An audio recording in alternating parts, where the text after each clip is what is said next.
오늘 우리에게 주신 하나님의 말씀 보도록 하겠습니다. 열왕기상 12장 25절에서 13장 10절까지의 말씀입니다. 제가 가지고 온 구약성경 536면에서부터 시작합니다. 열왕기상 12장 25절에서 13장 10절까지의 말씀, 저 여러분들이 한 절씩 교독 드리도록 하겠습니다. 여로보암이 에브라임 산지에 세겜을 건축하고 거기서 살며 또 거기서 나아가서 분우엘을 건축하고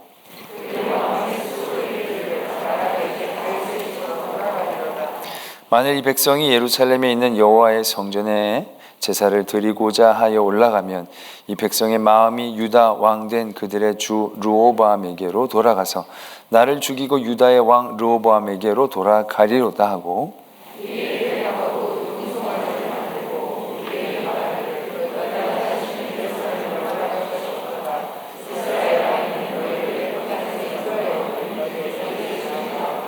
하나는 베델에 두고 하나는 단에 둔지라.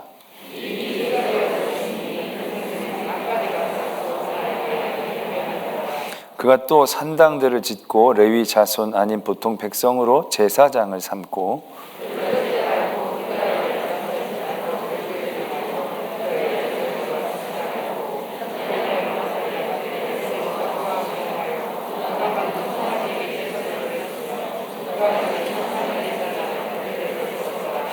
그가 자기 마음대로 정한 달 곧 8째 달 15째 날로 이스라엘 자손을 위하여 절기를 정하고 베델에 쌓은 제단에 올라가서 분향하였더라.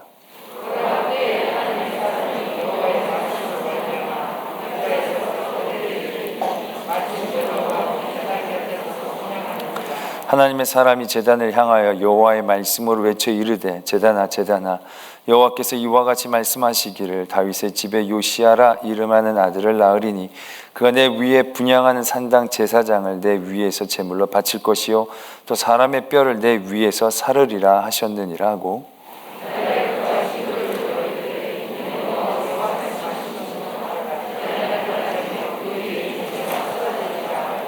여로보암 왕이 하나님의 사람이 베델에 있는 제단을 향하여 외쳐 말함을 들을 때에 제단에서 손을 펴며 그를 잡으라 하더라. 그를 향하여 편 손이 말라 다시 거두지 못하며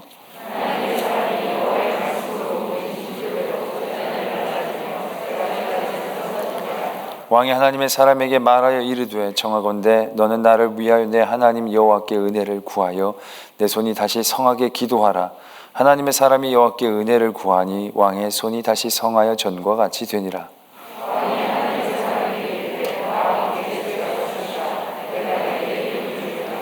하나님의 사람이 왕께 대답하되 왕께서 왕의 집 절반을 내게 준다 할지라도 나는 왕과 함께 들어가지도 아니하고 이곳에서는 떡도 먹지 아니하고 물도 마시지 아니하리니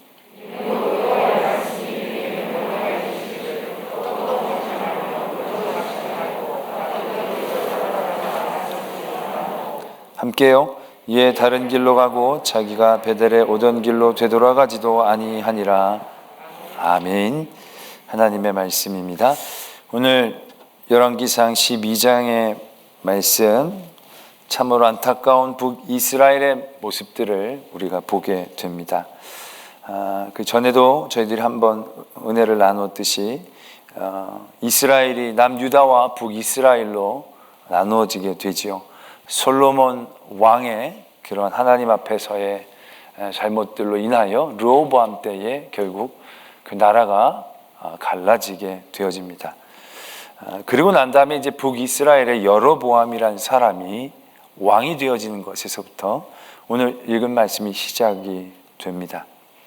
여로보암은 우리가 아시다시피 솔로몬 때에 하나님이 선지자를 통하여 너에게 10개의 지파를 주리라 그렇게 약속을 받았던 사람입니다. 근데 그때 그가 좀 더 기다리지 못하고 아마 금방 반역을 일으켰다가 솔로몬에게 제압을 당하고 애굽으로 망명을 떠나게 되죠. 그리고 나서 이제 솔로몬이 죽은 다음에 북이스라엘 사람들이 여로보암을 찾으러 내려갑니다. 그리고 여로보암을 그 민족의 대표로 세워서 르호보암과 협상하는 데에 내보내게 되어지죠. 그 다음에 그 협상이 결렬이 되어진 다음에 자연스럽게 여로보암이 그 북이스라엘의 왕으로 추대되어진 것입니다. 그의 첫 번째 사역은 세겜을 건축하고 분우엘을 건축한 것이었습니다. 어떻게 보면 당연한 행보죠. 세겜이라는 곳에 말하자면 수도를 만드는 거죠. 원래 있었던 성이었지만 아마 보다도 자기의 사는 곳과 행정부와 여러 가지 방벽들을 잘 아마 더 건축하는 일들을 했을 것입니다. 그리고 나서 분우엘을 건축했다라고 하는데, 이 분우엘은 어떻게 보면 이 수도를 지키기 위한 사전적 요새에 가까운 그러한 성이었습니다. 그러니까 그의 수도를 지키기 위해, 방비하기 위해 안정적으로 그 일들을 건축하고 준비했다라는 것이죠. 어떻게 보면 왕이 되고 그의 왕권을 강화하고 나라를 지키기 위해서는 당연히 그가 진행하는 순서처럼 보여집니다. 그런데 이 순서가 얼마나 무서운 시작이었는가를 우리가 깨닫게 되어지죠. 왜냐하면 수도를 만들고 그 수도를 잘 방비하기 위해서 분우엘을 세웁니다. 결국 이 모든 것이 방향이 어떻게 되고 있느냐 하면, 결국 자기의 왕권과 나라를 지키는 일들 가운데 먼저 그의 방향이 잡혀지게 된 거죠. 그래서 그의 성을 잘 싸서 안전하게 만들고, 그것보다도 더 잘 대비를 하기 위해서 또 그 전에 사전적 요새를 세우고 났죠. 그 정도 되면 이제 꽤 평안하고 안전하게 되어졌다라고 생각할 수 있는 대목이었는데, 결국 그러한 생각이 결국 이 여로보암을 어떻게 이끌고 가는지 그 다음에 발견할 수 있습니다.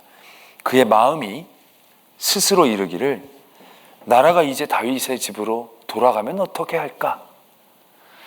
그의 안녕과 평안을 생각하는 방향으로 섰을 때 그의 생각은 그를 더 빠르게 이끌고 가죠. 지금은 이렇게 내가 방벽을 잘했지만 이스라엘은 예루살렘에 성전이 있었고, 정해진 새 절기마다 유월절, 장막절, 또 오순절은 아니죠. 장막절, 수장절 뭐 이래가지고 절기마다 꼭 예루살렘으로 가야 되는데, 그러면 이제 북쪽에 있는 사람들도 다 예루살렘으로 넘어갈 텐데, 그럼 예루살렘 성전에서 또 제사를 드리다가 그들이 자기보다 르호보암을 더 좋게 생각하면 또 자기를 몰아내고 왕에서 자기를 몰아내고 르호보암을 섬기려고 할 수도 있지 않을까라는 이제 염려가 생기게 된 거죠. 그리고 난 다음부터 그의 행동이 정말 실로 어처구니 없는 행동들로 번지게 되는 것을 발견하게 되죠. 여로보암이 왕이 된 것도 사람들의 추대로 된 것이 아닌데, 그것이 하나님의 계시와 하나님의 예언으로 되어진 것이고, 그 모든 것들의 주관자는 결국 하나님이셨던 것인데, 그렇다고 한다면 이 여로보암이 제일 먼저 왕이 되고 나서 해야 할 것은 하나님 앞에서의 감사의 어떠한 모습이 되어져야 하지 않겠느냐라는 거죠. 그런데 그는 처음으로 가장 자연스럽게 보고 어떻게 보면 당연한 것처럼 보여지지만, 그 당연하고 자연스럽게 보이는 것이 그를 얼마나 빠르게 병들게 하고 있는지 다 이래요. 이 왕이 되면 당연히 이래야 되는 게 아니겠어요? 라고 얘기하는 것이지만, 그 당연하고 자연스럽다라고 얘기하는 것이 얼마나 그를 더 치명적이게 만드는가를 우리는 발견할 수 있어야 하는 것이죠. 그러고 났더니 예루살렘에 가면 안 되겠네? 그럼 예루살렘에 가지 못하도록 이쪽에다가 성전을 만들어야겠네? 성전을 만들 때 여기도 하나 만들면 또 그러니까 2개 정도 만들어서 사람들이 그 제사를 드리고 예배를 드릴 때 그쪽으로 가게 해야 되겠구나. 그리고 나서도 뭔가 이게 절기를 지킬 때, 여기서 보면 8월 15째 달에 스스로 절기를 정했다라고 하는데, 원래 그 장막절이 7월 15째 날 정도 된다고 합니다.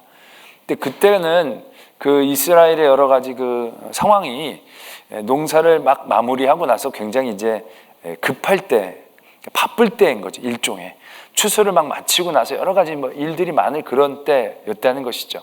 그런 때에 한 달 정도 더 늦춰서 여유 있게 자신들만의 편리한 날짜를 정해서 절기를 정한 거죠. 또 그 절기가 왕권에 의해서 선포되어져서 어떻게 보면 자기가 왕권도 높이고 그들의 신앙적인 부분도 해결해주는 그러한 대안들을 만들어 놓은 거죠.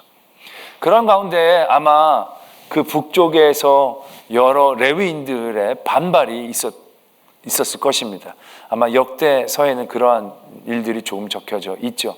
그래서 남쪽으로 내려가 버리게 되죠. 자연스럽게 그렇게 제사를 지낼 만한 인력들이 사라진 거예요. 레위인들이 금송아제다고 하라 그러면 하겠습니까? 그들이 그래도 자존심이 있는데. 그러다 보니까 백성들을 세워서 제사장을 삼은 거죠. 자기가 제사장을 임명한 겁니다. 여기서 보면 그런 얘기까지는 없지만 역대서에 보면 짐승을 7마리씩 갖고 오면 그 짐승을 받고 그냥 임명해 준 겁니다. 단과 그 베델에 있는 그 제단 말고도 곳곳에 산당이라고 하는 그러한 그들이 제사할 곳들을 만들어 주면서 그곳에 제사를 지내는 사람들을 그가 임명을 하면서 말하자면 종교적인 일들, 신앙적인 일들을 해소하게 한 거죠. 더 이상 예루살렘에 가지 않아도 되는 것처럼 그렇게 그가 만들어 놓은 것을 보게 됩니다. 우리가 보면 정말 말도 안 되는 너무 안타까운 일들을 여로보암이 저지르고 있죠. 그러나 결국 이것이 그가 그의 안녕과 평안을 바라는 그 방향에 섰을 때 이렇게 나가게 되어지는 일들은 결국 누가 막을 수 있는 그러한 일들이 아니었다라는 얘기죠. 이런 일들이 결국 그에게서 큰 거리낌 없이 일사천리로 이루어지고 있는 상황들을 우리는 눈여겨보게 된다는 것이죠. 우리는 여로보암이 참 말도 안 되는 아주 어리석고 아주 악한 사람들처럼 여겨지게 되지만 어떻게 보면 이 북이스라엘이라는 존재가 우리들에게 있어서 또 다른 신앙의 한 모습이지 않는가라는 생각들을 하게 하는 것이죠. 하나님으로 인하여 그가 그 자리에 올라갔음에도 불구하고 그가 그를 바라보고 그를 생각하게 되었을 때 신앙이라는 것이 얼마나 인간적으로 바뀔 수 있는가, 얼마나 세속적일 수 있는가라는 것을 발견할 수 있는 거죠. 지극히 하나님의 기준 가운데서 하나님의 원하심과 하나님의 말씀하심, 하나님이 우리에게 명령하신 것에 따라야 하는 것임에도 불구하고 얼마나 철저하게 인간적일 수 있고 정치적일 수 있는지, 세속적일 수 있는지 이 안에 다 있어요. 성전도 있고 제사장도 있고 제물도 있고 다 뭔가 성스러운 요소들은 다 있지만 포장만 성스러운 것이지 가장 인간적이고 세속적인 그러한 모습들의 종교적인 행위들이 되어져 버리고 만 것을 오늘 우리는 발견하게 되는 것이죠. 여로보암은 자기 안녕을 위해 하나님 앞에 예배를 드리는 일들, 자기의 편리를 위해 예배의 날짜들을 정하는 일들, 또 자기의 힘과 권력을 지키기 위해 자기 멋대로 예배 사람들을 세우는 그러한 모습들, 지금 우리는 어떠한가라는 것이죠. 우리가 하나님을 믿고 있다고 하지만 우리가 교회에서 예배를 드릴 때에도 요즘은 얼마나 그런 많은 유혹들을 우리가 받습니까? 교회도 예루살렘 성전 하나가 아니다 보니까 너무 많은 교회에서 자신이 선택하게 되어지는, 자신이 마음에 맞고 자신 기분 좋게 해주고 나를 편하게 해주고 나를 대우해주고 나를 알아주고 굉장히 그러한 어떠한 경향성에서 우리들 신앙들이 생겨나지 않냐는 거죠. 또 우리 교회도 그렇지만 예배 시간이 다양하죠.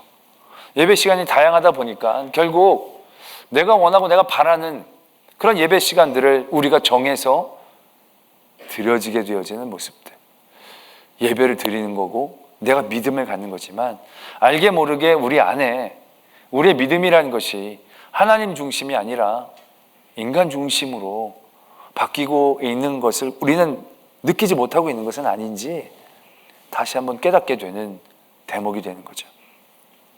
우리가 이 말씀 가운데 여로보암에 대한 이야기들을 적고 있고 여로보암에 대한 악과 죄에 대해서 보고 있지만 이 안에 숨겨져 있는 그 북이스라엘의 죄악 또한 우리는 발견할 수 있어야 한다는 것이죠.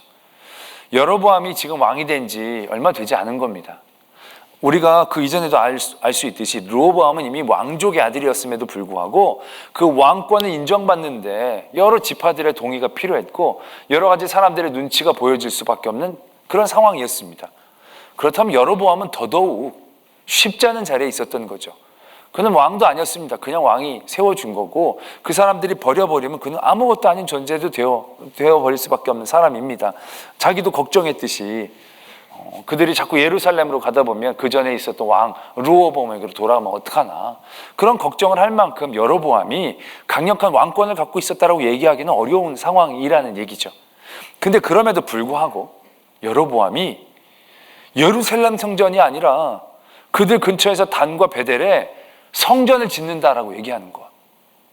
그리고 제사장들을 레위 사람들을 쫓아내고 백성들을 아무나 임명해서 제사장들로 세운다는 것. 절기를 자기 마음대로 바꾼다는 것이 얼마나 국민적 저항에 부딪힐 수 있는 위험한 통치 행위이냐는 거죠. 우리가 신앙이라는 게 대단히 중요하잖아요. 대단히 우리가 굉장히 붙잡는 것이잖아요. 우리도 지금 예배를 못하게 하면 진짜 우리가 막 대통령이 아니라 할아버지라도 우리가 막 그런 어떤 신앙에 대한 부분들은 건드리면 더 무섭지 않습니까?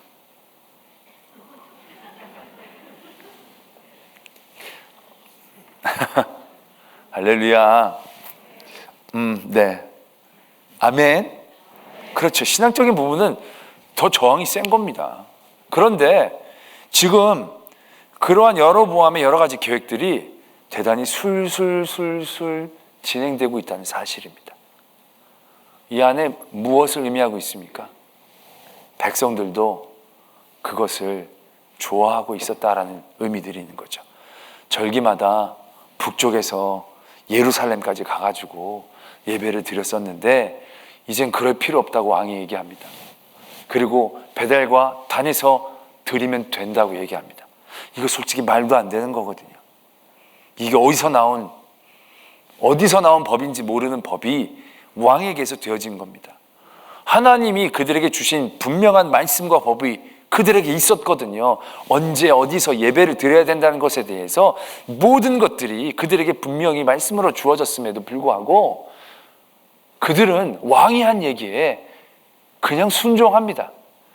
이건 말이 순종이지 그들도 이것들을 즐겨했다는 것이죠. 굳이 거기까지 가지 않아도 되는, 근처에 가까운 데서 예배를 드려버리면 되는 그런 상황이 되는 것이죠. 옛날에 레위인들, 자기네들 예외인들하고 어깨에 힘주고 선민처럼 행동하는 거 눈에 좀 꽂혔는데 그 사람들 다 내버리고 마음대로 이렇게 세워서 하고 싶은 사람들 하게 하면 그 제사장의 권위들도 떨어지는 거고 별로 예전처럼 막 그럴 필요도 없고 어떻게 보면 되게 나쁘지 않은 거죠. 자기들에게 하나님께 제사는 드리는데 그 제사를 드리는 게 장소적으로도 개인적으로도 편한 거죠. 날짜도 옛날엔 되게 바쁠 때 정리할 거 많을 때 그때 막 가야 되는데 날짜도 여유 있게 한 달 정도 뒤쯤에 다 뭐 좀 한가해질 때 이때 지나면 좋네. 이렇게 그들도 그 일들을 받아들이고 있는 거죠. 그 일들에 대한 저항이 느껴지지 않고 그 일들을 순순히 받아들이고 있는 그들의 믿음의 모습들을 바라보게 되는 거죠. 자기가 편리한 대로, 자기가 원하는 대로, 그게 어떻게 보면 더 쉽게 접근할 수 있으니까 더 잘 믿을 수 있을 것 같고, 더 자주 믿을 수 있을 것, 더 자주 제사를 드릴 수 있을 것 같고, 더 하나님을 친근하게 느낄 수 있을 것 같고, 더 여유 있는 시간대에 더 온전하게 제사를 드릴 수 있을 것 같고, 그런 수없이 많은 이유들이 그 안에서 변명처럼 생겨나게 되면서 그 일들이 그들에게 이제 받아들여지게 되는 거죠. 모두가 그것이 법이 아닙니다. 하나님이 원하시는 것이 아닙니다. 라고 얘기하지 않는 거죠. 모두가 암암리에 편리함에 그들의 믿음이 지금 변질되고 있는 거죠. 그 편리함이라는 것이 인간적이고 세속적인 어떠한 지향점을 의미하는 것이기 때문에 더 무서운 것임을 깨달아야 하는 것입니다. 우리가 믿는 신앙은요, 이렇게 얘기합니다. 계시의 신앙이라고. 계시의 신앙. 우리가 믿는 신앙은요, 우리가 탐구하고 우리가 발견해서 알아가는 그런 신앙이 아닙니다. 우리가 돌을 닦고 우리가 깨달아서 알게 되어지는 그런 신앙이 아닙니다. 계시입니다. 하나님이 비춰주시고 하나님이 인도해 주시고 하나님이 말씀해 주시는 신앙이죠. 그래서 우리의 신앙은요, 거기에 따라가야 하는 것입니다. 우리가 길을 찾는 게 아니라 보여주신 길을 걸어가야 하는 것입니다. 그래서 우리의 구원의 길이라는 것이 이렇게 가도 되지 않습니까? 우리는 수없이 많은 좋은, 착한, 선한, 의로운 그런 길들을 생각해낼 수 있죠. 근데 그게 아니라는 거예요. 왜? 우리에게 보여주신 길이 하나니까. 그 길은 예수 그리스도라는 길이니까. 많은 이 신앙인들이 다른 우리 이 종교인들로부터 기독교는 이렇게 배타적이냐라는 얘기를 듣죠. 어떻게 보면 그럴 수밖에 없는 게, 우리도 그들을 포용하고 안고 싶죠. 그러나 그들을 포용하고 안는 것도 우리 마음대로 인간적인 사랑으로 되어질 수 있는 부분이 아닌 거죠. 왜? 계시한 부분에 따라야 하니까. 우리가 우리의 마음과 우리의 기쁨을 가지고 하나님 앞에 막 제사를 드린다고 다 좋은 게 아니에요. 내가 하고 싶은 가장 좋은 것들로, 내가 할 수 있는 가장 최고의 것들로 하나님을 섬긴다고 하나님이 좋아하시는 게 아니에요. 다윗이 성궤를 모셔올 때 처음에 많은 찬양대를 동원했어요. 축제처럼 그 일들을 꾸몄어요. 멋진 수레를 만들어서 그 성궤를 모시고 그의 성으로 모셔오려고 했어요. 축제처럼 그 일들을 이루었어요. 정말 그는 힘껏 마음껏 그 일들을 준비했어요. 그러나 그 일들은 여지없이 묵살당하죠. 모든 사람들이 이렇게까지 할 필요가 있을까? 아마 그렇게 생각할 수도 있을 거예요. 성궤 모시는 이렇게 별나게 뭐. 근데 솔직히 별나게 막 여러 악단을 준비하고 다윗이 준비해서 왔지만 하나님은 무섭게 그 일들을 치셨어요. 왜요? 성궤는 메고 가야 하는 거니까. 딱 하나의 이유예요. 딱 하나의 이유. 다른 이유가 아닌 거예요. 하나님이 원하시는 방향대로 믿어야 하는 건데 다윗은 자기의 기쁨에 겨워 그 일들을 한 거죠. 그건 아니라는 겁니다. 우리가 교회에서 여러 가지 이제 믿음의 생활을 할 때도요, 그런 분들이 있어요. 자기 흥에 겨워서, 자기 은혜에 겨워서, 자기 생각으로. 그러니까 교회에서 섬길 때 열심히 섬겨요. 근데 보면 문제를 많이 일으켜요. 왜? 자기 생각대로 하니까. 그러나 하나님의 쓰임은요, 자기의 능력으로 하는 게 아니에요. 하나님이 주신 능력으로 하는 거죠. 많이 하고 빠르게 하고 좋게 하는 게 중요한 게 아니에요. 하나님이 원하시는 대로 하는 게 중요한 거죠. 그래서 우리는 늘 겸손할 수밖에 없는 거예요. 늘 잠잠히 하나님만을 바라볼 수밖에 없는 거예요. 내가 할 수 있는 방법과 계획들 많죠. 그러나 내가 앞서서 정말로 멋지게 계획 세워서 좋은 게 아니에요. 딱 원하시는 그만큼. 그게 가장 아름답고 가장 선한 섬김이 되어지는 거죠. 다윗이 성전 지으려고 그랬잖아요, 처음에. 그거는 진짜 너무너무 기가 막힌 생각이죠. 누가 그런 생각, 너무 기특하죠. 근데 하나님이 막으시죠. 왜? 하고 싶다고 할 수 있는 게 아니에요. 자기가 할 수 있다고 하게 하시는 게 아니라는 거예요. 하나님이 지적하고 지목하신 그 사람이 할 수 있는 거죠. 때문에 우리가 이 계시의 신앙이라는 걸 우리가 분명히 깨달아요. 내가 믿었다? 그 믿은 모든 일들에 대하여 우리의 공로가 하나도 없는 게 그래서 인정될 수 있는 거예요. 왜? 부르시지 않으면 믿을 수가 없어요. 하나님이 우리를 부르시지 않으면 믿을 수가 없는 거예요. 내가 지나다가 어떻게 뭘 보고 믿었다? 내가 갑자기 마음의 깨달음을, 그거 내가 깨달은, 내가 뭐 노력하고 연구해서 안 게 아니에요. 하나님이 조명해 주신 거죠. 똑같이 성경을 읽어도 누구는 성경으로 깨닫고 누구는 성경으로 잘 못 깨달아요. 똑같이 예배를 드려도 누구는 감동을 받고 누구는 감동을 받지 못해요. 우리의 믿음은요, 전적인 계시예요. 부르심이에요. 부르심 없이는 응답이 없어요. 우리가 아무리 찾으려고 해도 찾을 수 있는 게 아니에요. 보여주시는 거죠. 우리가 그래서 성경에서 여러 가지 어떤 신학이라는 것도 우리가 막 연구해서 한 것 같아라고 생각하시지만 그렇지 않아요. 그런 모든 것들을 결국 이끄시는 하나님, 보여주시는 하나님, 그분을 통하여 우리가 알게 되는 것이죠.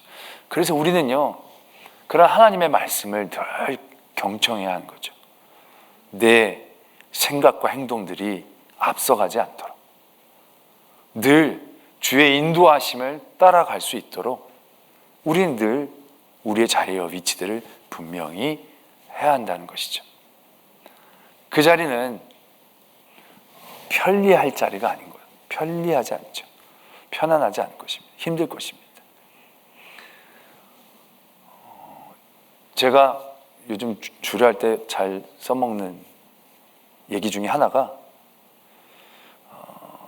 우리가 잘 믿는 사람들은요 늘 불편해요.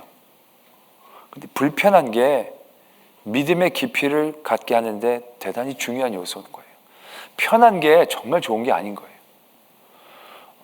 우리가 하나님이 우리를 사랑할 때를 생각해 보면 하나님이 얼마나 불편하셨어요. 인간의 몸을 입으시고 인간의 고난을 다 당하시고 정말로 극심한 고통 가운데 그런 불편함이 우리를 향한 하나님의 사랑의 깊이를 얘기해 주잖아요. 그 누구도 끊을 수 없는 사랑의 깊이. 잘 믿는 사람들도 그렇잖아요. 잘 믿는 사람들은요 불편해요. 불편해.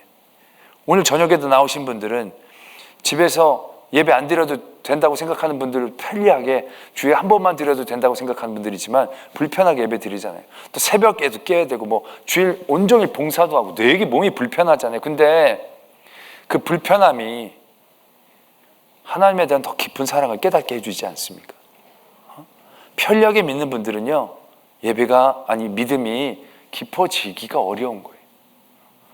하나님을 믿는다는 것은요 어떻게 그렇게 늘 하나님의 말씀에 따라 믿는 거예요. 내가 원하고 내가 편리하고 내가 바라는 그런 길로 가는 게 아닌 거죠. 근데 지금 여로보암뿐만이 아니라 모든 북이스라엘, 아니 지금 이 시대를 사는 모든 성도들도 그런 위험과 그런 유혹 가운데 늘 노출되어 있는 거죠. 편리한 믿음에.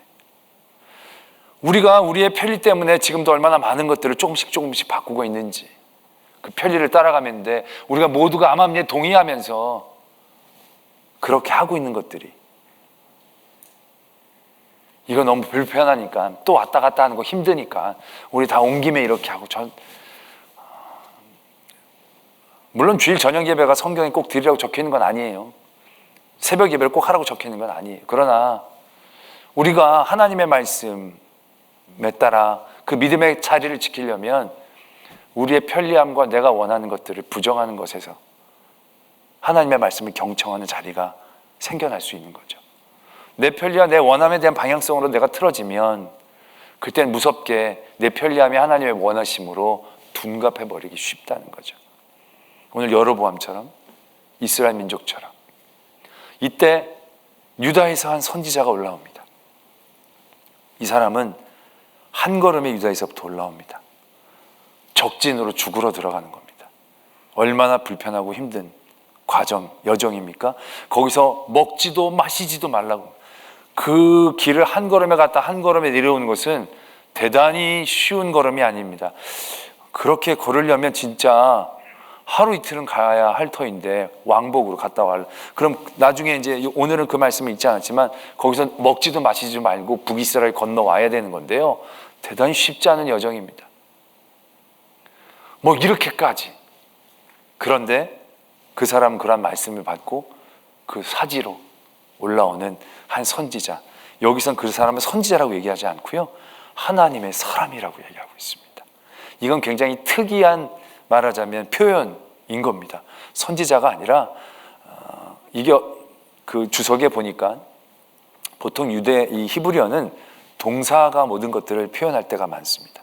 근데 이 사람은요 예언을 했다는 어떤 동사로 선지자를 유추하는 게 아니라 딱 그 사람이라고 명사를 먼저 얘기했다는 거죠. 그러니까 대단히 어떤 이 사람에 대한 중요한 의미를 부여하고 싶었던 거죠. 이 사람이 어떤 사람이냐? 원함과 편리대로 믿음의 길로 가는 그들에게 대조적으로 서 있는 그 사람, 하나님의 말씀대로, 그게 죽으러 가는 길임에도, 너무 힘든 여정임에도 불구하고 그 하나님의 말씀대로만 서려고 했던 그 사람, 궤도처럼 갔던 길로 다시 되돌아오지 말고 갔던 길 말고 되돌아 다른 길로 와야 되는 하나님의 궤도를 그 사람에게 정해 주셨어요. 자기가 원하는 대로 가면 안 되는 거예요. 딱 하나님이 가라는 그 궤도처럼 움직이는 거예요. 철저하게 하나님의 말씀과 하나님의 가르침만 가지고 움직여야 되는 그 사람을 보여주고 계시죠. 결국 그러한 북이스라엘의 신앙이 어떠한 결말을 갖고 있는지, 그 말씀이 어떻게 이루어지는지 하나님은 경고해 주시죠. 경고해도 그들이 다시 되돌아오진 못했지만 그런 대비를 통해서 그 북이스라엘에 대한 신앙들을 우리에게 다시금 얘기합니다. 우리는 너무 많이 알아요. 요즘은 우리 생각이 너무 많아요. 그렇다 보니까 우리가 하나님의 말씀대로 사는 것에 토가, 이유가, 변명이 너무 많이 붙는 그런 삶을 살고 있는 것은 아닌지. 오늘 친구 목사님이 예배에 오셨다가 끝나고 같이 얘기하다가 이제 우리 주석들이 쭉 있어요. 무슨 주석, 뭐 이런 주석. 근데 그 주석이 저희 아버님이 쓰시던 걸 받은 거거든요. 그 친구도 그러더라고요. 저것도 자기도 자기 아버님 목사님이신데 자기 아버님도 그거 사셔가지고 그 지금 자기가 갖고 있다고. 50몇 권 되는 거 처리가 안 되시니까 나한테 보내주고 자기도 그래서 받았다는 거예요. 왜냐하면 그때는 그게 진짜 좋은 이제 딱 주석이어서 막 그걸 막 사다가 꽂아놓고 막 그러셨거든요. 근데 이제 얘기하기를 우린 그거 잘 안 보지 않느냐는 거예요. 그 시대에는 그걸 막 보면 됐는데 이제 우리 시대는 우리가 이미 너무 많이 안 되는 거예요. 이 주석보다 아는 게 다른 게 많아서 이제 나도 한 번도 꺼내보질 않았던 것 같아. 장식이지. 그러면서 우리가 너무 많이 알게 된, 뭐 신학에 대해서 너무너무 많이 아니까. 그런데 신학에 대해서 많이 알다 보니까 하나님의 말씀에 순종하는 법들을 우리가 잃어가고 있는 것은 아닌지. 늘 말로만 하는 그러한 우리들. 그래서 내가 가장 좋아하고 내가 가장 편리하고 내게 가장 좋고 내 마음에 가장 맞는 것들을 차용해다가 나의 신앙들을 포장하는 데 급급한, 이래서 이게 나쁘고 저래서 이게 나쁘다고 얘기하지만 옳고 그름의 얘기가 아니고 결국은 내가 그걸 좋아하니까 내가 그걸 편리하니까 결국 그러한 우리의 신앙들의 모습들이 있는 것은 아닌지.